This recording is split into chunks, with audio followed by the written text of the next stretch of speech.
అందరికీ నమస్కారం.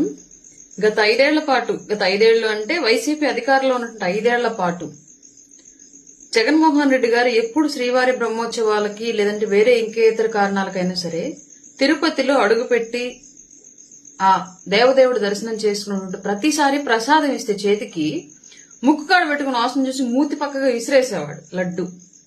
ఎందుకు అనేది ఇప్పుడు అర్థమవుతుంది మనకి. 2019 నుంచి 2024 వరకు కల్తీ నెయ్యి అని కూడా అనకూడదు అసలు. యాక్చువల్ గా అది నెయ్యి కాదు కాబట్టి, నెయ్యి ఉండి అందులో కల్తీ జరిగితే దాన్ని కల్తీ నెయ్యి అనొచ్చు. అసలు నెయ్యే లేకుండా కృత్రిమ నెయ్యి. చైనా వాళ్ళు ఎలాగైతే ప్రతి వస్తువుకి కృత్రిమ వస్తువులు తయారు చేస్తూ ఉంటారో అలాగే ఒక కృత్రిమ నెయ్యిని క్రియేట్ చేసి, నెయ్యే కాకుండా కృత్రిమ నెయ్యిని రసాయనాల ద్వారా క్రియేట్ చేసి అందులో 60 లక్షల కేజీల నెయ్యిని, కల్తీ నెయ్యిని తయారు చేసి, పాలే లేని, వెన్నే లేని, పెరిగే లేనటువంటి నెయ్యిని తయారు చేసి మనందరికీ కూడా లడ్డూ రూపంలో కొసరి తినిపించాడు మన జగనన్న లాస్ట్ 5 ఏళ్ల పాటు. ఆయనకు తెలుసు కాబట్టి ఆయన మూతి దగ్గర ప్రసాదం పెట్టగానే ఇలా పెట్టుకొని ఇటు నుంచి ఇసిరేసేవాడు. మనందరికీ తెలుసు, ఆ వీడియోలు అందరం చూసాం మనం. కాకపోతే అప్పుడు మనం అనుకుంది ఏంటంటే ఆయన వేరే అన్యమతాన్ని పాటిస్తాడు కాబట్టి హిందువుల ప్రసాదాన్ని తినట్లేదేమో అని చెప్పేసి మనం అనుకున్నాం. కానీ వాస్తవాలు జగనన్నకు తెలుసు కాబట్టి అందులో కలుపుతున్నటువంటి ఆ రసాయనం ఏంటి అనేది జగన్ గారికి తెలుసు కాబట్టి ఆ ప్రసాదాన్ని అంత దారుణంగా పక్కకు పడేశారని చెప్పేసి ఇప్పుడు మనకు అర్థమవుతున్న విషయం. మైసూర్ బోండాలో మైసూరు లేనట్లే జగన్మోహన్ రెడ్డి గారి ప్రభుత్వంలో నెయ్యి లేదు. మరి మీరు మైసూర్ బోండా గురించి అడగకుండా నెయ్యి గురించి ఎట్లా అడుగుతారని చెప్పేసి ఇప్పుడు ఎవరైనా వైసీపీ వాళ్ళు వచ్చి క్వశ్చన్ చేస్తే మన దగ్గర ఆన్సర్ లేదు. 5 ఏళ్ల పాలనకి నెయ్యి లేకుండా నెయ్యిని సృష్టించాడు. మన కర్మగాలు ఇంకొక 5 ఏళ్లు కనుక ఇచ్చుంటే అవకాశం, పాలే లేకుండా పాలు కూడా క్రియేట్ చేసేవాడు. ఎలా అంటారేమో బహుశా. ఏముంది, ఫ్లేవర్లెస్ ఫెనాయిల్ తయారు చేసి వాటర్ లో కలిపితే పాలే, అవి తాగించాడు మనందరితోటి. పాల ప్యాకెట్లు మన ఇంటికి వచ్చేసాయి. రీసెంట్ గా ప్రెస్ మీట్ లో చెప్పాడు, కౌకి ఆరోగ్యం బాగోలేకపోతే, తినే ఫుడ్ లో ఏదన్నా ప్రాబ్లం ఉంటే అట్లా నెయ్యి వస్తుందంట అని చెప్పేసి ఒక ప్రెస్ మీట్ లో చెప్పాడు. జ్ఞాన గుళిక జగన్మోహన్ రెడ్డి గారు, మీ అందరూ గుర్తుండే ఉండొచ్చు. కర్మగాలి మళ్లీ కనుక అధికారంలోకి వచ్చి ఉంటే ఫ్లేవర్లెస్ ఫెనాయిల్ ని క్రియేట్ చేసి వాటర్ లో కలిపి మన పాల ప్యాకెట్ లోపల సప్లై చేసి అప్పుడు కూడా ఏంటి పాల ప్యాకెట్లు ఇట్లా ఉన్నాయని చెప్పేసి మనం క్వశ్చన్ చేసి చెప్పే ఆన్సర్ కూడా అలాగే ఉండేదేమో. డైరీలకు పాలు పోసేటువంటి బర్రెలు సరిగ్గా మేత తినట్లేదు, ఆరోగ్యం సరిగ్గా లేదు, లేదంటే ఏదో వైరస్ సోకింది, అందుకే రాష్ట్ర వ్యాప్తంగా ఇట్లాంటి పాలు వస్తున్నాయని చెప్పేసి క్రియేట్ చేసిండేవాడు జగన్మోహన్ రెడ్డి. ప్రాణాంతకమైనటువంటి కరోనా వైరస్ టైంలో కరోనా వైరస్ ని కట్టడి చేయడానికి శానిటైజేషన్ చాలా ఇంపార్టెంట్ అనే టైంలో అప్పుడు కూడా బ్లీచింగ్ పౌడర్ ని, పవర్ఫుల్ బ్లీచింగ్ పౌడర్ ని సప్లై చేయాల్సినటువంటి టైంలో ఒక నాయకులుగా ఉండి ఆ టైంలో కూడా ప్రజల ప్రాణాల కన్నా వాళ్ళ ఆదాయమే ఇంపార్టెంట్ అనుకుని దాంట్లో కూడా అవినీతి చేసి మైదా పిండి కలిపి చల్లి ఆ రోజు కరోనా వ్యాప్తి చెందడానికి రకరకాలుగా ప్రయత్నాలు చేసి కరోనా వ్యాప్తి చేశారు ఈ రాష్ట్రంలో వైసీపీ నాయకులు. అలాగే ఇవాళ కోట్లాది మంది, లక్షలు వేలు కాదు, కోట్లాది మంది, కేవలం ఆంధ్రప్రదేశ్ కాదు ప్రపంచ వ్యాప్తంగా ఉన్నటువంటి హిందువులు అత్యంత పరమ ప్రసాదంగా, పరమ పుణ్యక్షేత్రంగా, పరమ పవిత్రంగా భావించేటువంటి తిరుమల తిరుపతి దేవస్థానంలో ఇచ్చేటువంటి లడ్డూ ప్రసాదాన్ని కూడా నమ్మకాలను ఒమ్ము చేసేలాగా, విశ్వాసంలో విషం కలిపే విధంగా లడ్డూలో అట్లాంటి కల్తీ విషయాన్ని కలిపాడు అంటే జగన్మోహన్ రెడ్డి అతను ఎంత సంఘ విద్రోహక శక్తి కింద ప్రవర్తించాడు గత 5 ఏళ్ల పాటు, ఎంత హిందూ మతానికి ఏ రకంగా తూట్లు పొడిచాడు గత 5 ఏళ్ల పాటు. అతను అభిమానించేటువంటి వాళ్ళు ఆలోచించండి క్లియర్లీ. ఆ భగవంతుడి జోలికి వెళ్ళాడు కాబట్టి ఆ భగవంతుడు పక్కన పెట్టేశాడు. మేము కూటమి వల్ల జగన్మోహన్ రెడ్డికి ఓటమి వచ్చిందని చెప్పేసి ఇప్పటి వరకు మనం భావిస్తున్నాం. కానీ ఈ సిట్ నివేదికలో 80% పామాయిల్, అలాగే 20% ఇతర కల్తీ రసాయనాలను కలిపి నెయ్యి తయారు చేసి అది ప్రసాదం లడ్డూల్లో వాడి తయారు చేశారని చెప్పేసి సిట్ నివేదిక వచ్చిన తర్వాత ఇప్పుడు అనిపిస్తోంది జగన్మోహన్ రెడ్డి ఓటమికి, కూటమి కన్నా కూడా ఆ దేవదేవుడైనటువంటి వెంకటేశ్వరుడే ప్రధానమైనటువంటి కారణం. ఆయనే ఇతన్ని ఓడించాడు. ఇంకా రాష్ట్రంలో ఎట్లాంటి కల్తీలకు పాల్పడతాడో, ఇంకా ఎన్ని ఘోరాలకు పాల్పడతాడో, ఎంతమంది ప్రాణాలు తీస్తాడో, ఎంతమంది విశ్వాసాలను నాశనం చేస్తాడని చెప్పేసి ఆ దేవదేవుడే అతన్ని అధికారం నుంచి దించాడని చెప్పేసి ఇప్పుడు ఈ సిట్ నివేదిక వచ్చిన తర్వాత తెలుస్తోంది.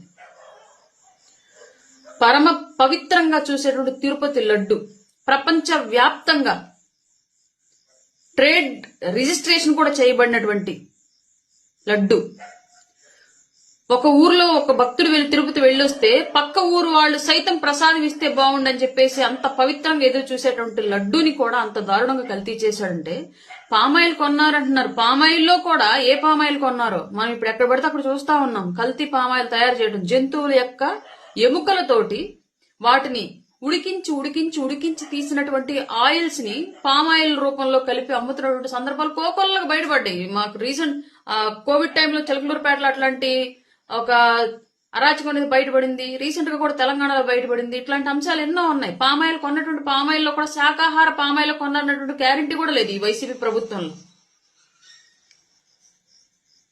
జగన్మోహన్ రెడ్డి గారు అని కాకుండా కల్తీ రెడ్డి గారు అని పేరు పెడితే కరెక్ట్ గా సెట్ అయిద్దేమో.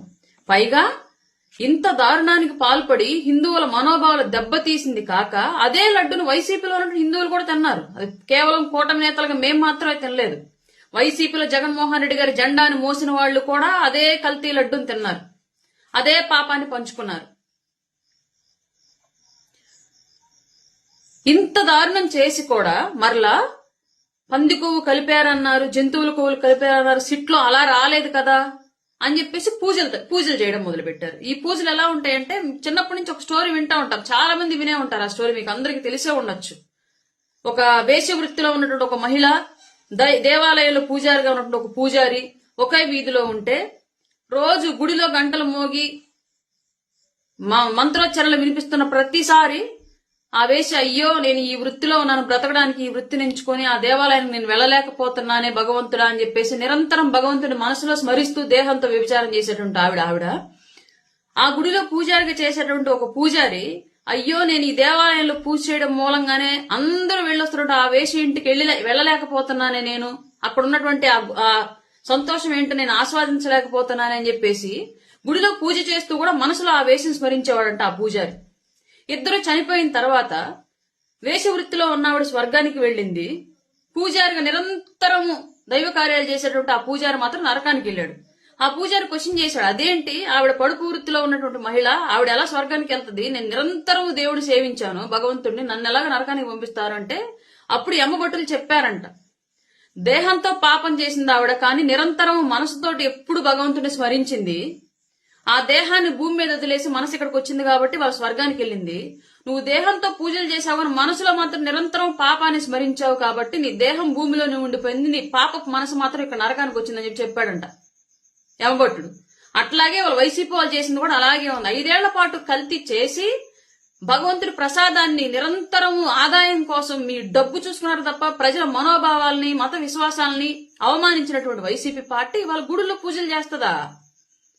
పైగా ఈ విషయం ఎక్కడ ప్రజల్లోకి వెళుతుందో, వీళ్ళు చేసినట్టు ఆ మహాపాపం ప్రసాదంలో కల్తీ చేసినటువంటి ఆ మహాపాపం ప్రజల్లోకి ఎక్కడ వెళ్తుందో అని చెప్పేసి సడన్ గా ఎప్పుడూ లేనట్లుగా గుంటూరు జిల్లాలో అధికారంలో వైసీపీ ఉన్నన్ని రోజులు పెత్తనం చేసినంత లేళ్ల అప్పిరెడ్డి ఇవాళ మాత్రం ఒక బ్యానర్ వేయంగానే వచ్చి ఎక్కడో నియోజకవర్గం నుంచి గుంటూరు వచ్చి దాన్ని పెద్ద సీన్ క్రియేట్ చేసి అప్పటికప్పుడు అసభ్యకరమైన బూతులు తిట్టి గొడవలు దాడులు జరిగేటట్లుగా లేదంటే దానికి సంబంధించిన సినారియోని క్రియేట్ చేసుకుని వాళ్ళ మీడియా మొత్తము జనం మొత్తం వైసీపీ అంతా కూడా చేస్తున్నటువంటి ప్రచారం ఏంటి, దాడులు చేస్తున్నారు, గొడవలు చేస్తున్నారు అని. అంటే ప్రసాదంలో కల్తీ చేసిన మాట సిట్ రిపోర్ట్ వచ్చింది, ఈ విషయం ప్రజలకు తెలియకూడదు అన్నటువంటి దురుద్దేశంతోనే ఇట్లాంటి సిచ్యువేషన్ ని క్రియేట్ చేసి ఇవాళ డ్రామాలు ఆడుతున్న వైసీపీ పార్టీ.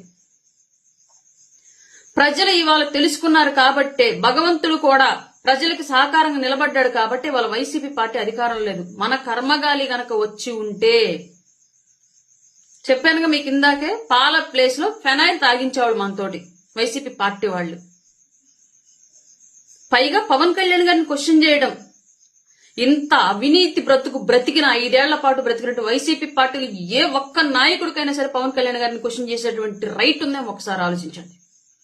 మీ అవసరాలకేమో వైసీపీ ఇష్టారీతిగా మీ కమ్యూనిటీకి సంబంధించి లేదంటే వేరే లబ్ధి చూసుకుని మీ ఇష్టం వచ్చినట్టు మీరు ప్రమోట్ చేస్తారు. మీరు గొడవ క్రియేట్ చేసి మీరే సినారియోస్ స్టేట్ అంతా ప్రచారం చేసే విషయంలో మాత్రం కులాలను తీసుకొచ్చేసి అప్పటిదాకా వైసీపీ నేతగా ఉన్నటువంటి అంబటి రాంబాబు సడన్ గా ఒక 1 hour లో టెంప్లెట్ మారిపోయి కాపు నేత అయిపోయాడు. ఇప్పుడంతా ఇది ప్రచారం జరుగుతోంది. కల్తీ చేసినటువంటి విషయం ఎటో పోయింది. హిందువుల మనోభావాలను దెబ్బతీసినటువంటి జగన్మోహన్ రెడ్డి చేసినటువంటి దాష్టికాలు ఎటో పోయాయి. తను నమ్మే మతాన్ని అంత గాఢంగా విశ్వసించాడు జగన్మోహన్ రెడ్డి. హిందూ మతాన్ని అవమానించి అతని ఆదాయం కోసం వాడుకున్నటువంటి విషయాలు మాత్రం ఎటో పోయింది. పరమ పవిత్రమైన హిందూ పుణ్యక్షేత్రంలో జరిగినటువంటి ఇంతటి కలుషితమైనటువంటి పాలన ఎక్కడికో పోయింది. ప్రతి ఇంట్లో, ప్రతి ఊర్లో, ప్రతి కుటుంబంలో తిన్న లడ్డు దగ్గరగా ప్రతి ఆంధ్రప్రదేశ్లో ప్రతి హిందూ కల్తీ తిన్నారు. క్యాన్సర్లు వచ్చినా జగన్మోహన్ రెడ్డికి అవసరం లే, మనోభావాలు దెబ్బతిన్నా జగన్మోహన్ రెడ్డికి అవసరం లే, మత విశ్వాసాలు దెబ్బతిన్నా జగన్మోహన్ రెడ్డికి అవసరం లే. జగన్మోహన్ రెడ్డికి కావాల్సింది కేవలం ఆదాయం, డబ్బు. ప్రజలు ఎలాగన్నా పోనివ్వండి. అందుకే ఆ భగవంతుడు చూస్తూ ఊరుకోలేదు. ఇవాళ 11 సీట్లకు పరిమితం చేశాడు. ఇప్పటికైనా సరే చేసిన తప్పును ఒప్పుకొని క్షమాపణలు ఆ భగవంతుడి ముందు చెప్పుకోకపోతే తెలియదు తర్వాత ఏం జరిగిద్దో. ప్రజలు కూడా ఇప్పటికైనా సరే ఎవరైతే ఇంకా వైసీపీ మాయలో ఉన్నారో వాళ్ళు బయటికి రండి. మీరు ఒక రాజకీయ నాయకుని కాదు సపోర్ట్ చేస్తోంది, ఒక రాజకీయ క్రిమినల్ ని సపోర్ట్ చేస్తున్నారు, ఒక కల్తీ క్రిమినల్ ని సపోర్ట్ చేస్తున్నారు. ఈ విషయం గమనించుకోండి ప్రతి ఒక్కరు కూడా. జై జనసేన, జై హింద్. నమస్తే అండి, నా పేరు రజని. నేను ఒక న్యాయవాద వృత్తి, గుంటూరు పరిసర ప్రాంతాల్లోనే మేము ఉండేది. నిన్నటి రోజు ఫ్లెక్సీలో జరిగినటువంటి ఉదంతం ఏదైతే ఉందో చాలా ఆశ్చర్యం అనిపించింది. ఒక ఫ్లెక్సీ ఇన్ని గొడవలకి దారి తీస్తుందని ఫ్లెక్సీ చూడగానే అనుకున్నాను. అది రెచ్చగొట్టే ధోరణితో ఉంది. అసలు అయినా సిట్టు సిబిఐ కేసు ఇన్వెస్టిగేషన్ చేస్తుండగా పార్ట్ ఆఫ్ ద ఇన్వెస్టిగేషన్లో ఇతనే నేరగాడు అంటూ మీరు ఫ్లెక్సీలు పెడుతూ అలా చేయడం అనేది కరెక్ట్ కాదు. రెచ్చగొట్టే ధోరణితోనే చేశారు, కొట్టుకోవాలనే ధోరణితోనే చేశారు. అది ఒకచోట కాదు, రాష్ట్రం అంతా చేశారు. అది హేయమైన చర్య అంటూ వాళ్ళు చింపేస్తారని మీకు తెలుసు, వాళ్ళు చింపేస్తారని తెలుసు. అప్పుడు మీరు తిరగబడాలని అనుకుని జరిగినటువంటి చర్యలాగా అనిపించిందేమో, నాకైతే తెలియలేదు. సో ఎనీవే, నేనైతే చెప్తున్నాను, కర్రలు పట్టుకునే సాంప్రదాయం సాధారణ పౌరులకి లేదు. కర్రలు పట్టుకునేది కేవలం పోలీసు వారే, అది కూడా చట్టాన్ని చేతిలోకి తీసుకోవడానికి. కానీ ఈరోజు నడి రోడ్డులో ఒక ఎన్టీఆర్ గారి సర్కిల్ దగ్గర, మీరు పెట్టేసుకున్న సర్కిల్ అనుకోండి, అది ఎన్టీఆర్ గారి సర్కిల్. ఆ సర్కిల్ దగ్గర మీరు అందరూ కర్రలు పట్టుకొని నుంచడం, మీ పక్కనే పోలీసు వాళ్ళు ఉండడం చాలా ఆశ్చర్యం అనిపించింది. ఇమీడియట్గా పోలీసు వాళ్ళు ఎవరైతే ఉన్నారో వాళ్ళు ఆ కర్రలు మీ చేతి నుంచి తీసుకొని ఉండాల్సింది, కానీ తీసుకోలే. ఈరోజు కూడా నేను సిఐ గారిని అడిగింది అదే, ఏమంటే కర్రలు పట్టుకుని వాళ్ళు నుంచున్నారేంటి సార్, మీరు కదా రావాలా, మీరు రాకుండా వాళ్ళు నుంచోవడం అది ఎంతవరకు సాంప్రదాయం అంటే, లేదండి అంబటి రాంబాబు గారి కారులో కర్రలు ఉన్నాయంట అని వాళ్ళు గౌరవ సిఐ గారు నాకు చెప్తున్నమాట. వాళ్ళ కారులో కర్రలు ఉంటాయంటండి, అందుకని వీళ్ళు కూడా కర్రలు పట్టుకుని. సరే, వాళ్ళ కారులో కర్రలు ఉంటే మీరు కదా కర్రలు పట్టుకుని ఉంచోవాలా? లాండ్ ఆర్డర్ని వాళ్ళు ఎవరు సార్ చట్టాన్ని చేతిలోకి తీసుకోవడానికి? వాళ్ళు కర్రలు పట్టుకుని ఉంచుంటే మీరు పక్కన సోద్యం చూస్తున్నారా? తప్పు కదా, చట్ట వ్యతిరేకం కదా. సో ఇది కరెక్ట్ కాదు సార్. ఇలాంటి కొత్త సాంప్రదాయాన్ని తెరలేపద్దు, ఒకరికొకళ్ళు కొట్టుకు చంపుకునే సాంప్రదాయం వద్దు. కూటమి ప్రభుత్వం కష్టపడి మేమందరం ఫామ్ చేసింది రాష్ట్రాన్ని అభివృద్ధి పదంలోకి తీసుకెళ్తారని, అంతేకాని ఆడబిడ్డలకి రక్షణ కల్పిస్తారు, అంతేకాని ఫ్లెక్సీల కాపలా కాస్తారని మేము అనుకోలేదండి. ఈరోజు ఫ్లెక్సీ మీద చెయ్యరగదీస్తా, నువ్వు రారా చూసుకుందో, నువ్వు మొగడవైతే చూసుకుందో, నువ్వు అలా ఇలా అని ఒక శాఖ చైర్మన్, గ్రంథాలయ శాఖ చైర్మన్ లకారంతో బూతులు రెండ్రా చూసుకుందామని. అరే తప్పు చేస్తే మీరు చట్టరీత్యా చర్యలు తీసుకోండి. చిల్లీస్ నుంచి మీరు డైరెక్ట్గా నల్లపాడు పిఎస్కి తీసుకొచ్చి అరెస్ట్ చేసి ఉండొచ్చు. మీరు ఎందుకు ఊరంతా తిప్పుతున్నారు? అంటే ఇంట్లో పెట్టి ఇంట్లో ఇల్లంతా ముట్టడి చేసి తగలబెట్టి అప్పుడు మీరు అరెస్ట్ చేయాలా? అంటే అదేదో చెప్తాడు చూడండి కిక్ సినిమాలో, ఊరికే పెళ్లి చేసుకుంటే కిక్ ఏముంది, చేసింగ్లు పికప్పింగ్లు ఉండాలని. సో అదే జరుగుతుందండి. ఎనీవే, కొత్త సాంప్రదాయానికి తెరలేపద్దు. కర్రలు పట్టుకునే వారి మీద చట్టరీత్యా చర్యలు తీసుకోవాలి. ఈ ఆస్తి నష్టాన్ని కలుగు చేసిన ప్రతి ఒక్కరి మీద చట్టరీత్యా చర్యలు తీసుకోవాలని కోరుతూ గౌరవ సీఏ గారికి అర్థిస్తుంది. ఆయన చెప్పారు ఫ్లెక్సీలు పెట్టడం తీయడం మాది కాదండి, అది మున్సిపాలిటీ వాళ్ళు, వాళ్ళని అడగండి అన్నారు. అఫ్కోర్స్ వాళ్ళని కూడా అడుగుతాం. మీరు మాత్రం మీ పక్కనే ఉండి కర్రలు పట్టుకున్న వాళ్ళని మాత్రం ఉపేక్షించద్దు. అలా వాళ్ళని ఉపేక్షిస్తే రేపు సాధారణ పౌరులు కూడా రోడ్డు మీద కర్రలు పట్టుకొని తిరిగేస్తారు.